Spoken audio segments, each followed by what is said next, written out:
এই মুহূৰ্তত আমাৰ হাতত আহি পৰিছে এটা ব্ৰেকিং নিউজ। নগাঁৱৰ কাছমাৰীৰ ঔগুৰিত মৃতদেহ উদ্ধাৰ। মৃতদেহটো পুষ্প হীৰা নামৰ এজন লোকৰ। ঘটনাস্থলীত উদ্ধাৰ হৈছে তেওঁৰ চাইকেলখনো।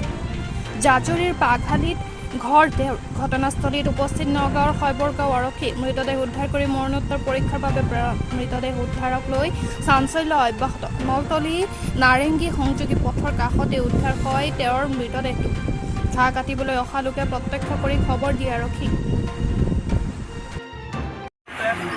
ডেড বডিটো যে ওলাইছে তোমাৰ কোন হয়? মোৰ বৰ্তা ল'ৰা। কেনেকৈ ঢুকাইছে বুলি ভাবে? কেনেকৈ ঢুকাইছে মানে যোৱাকালি নে পৰহি দিনা কামত আহিছিলে মেইলত। তাৰপিছত আহি থাকোঁতে এতিয়া মানে এনেকৈ কি হ'ল গম নাপাওঁ। আজি ইয়াৰ পৰা খবৰ গৈছে বোলে এনেকুৱা তেনেকুৱা হৈ আছে। তাৰপিছত আহি পেলাই চালোঁ মানুহজন ঢুকালে। কোন মিলত কাম কৰিছিলে? মিঠাতেল মিলত কাম কৰিছিলে। নগাঁও টাউনৰ? অঁ, নগাঁও টাউন। কি নাম তেওঁ? তেওঁ পুষ্প হীৰা নাম।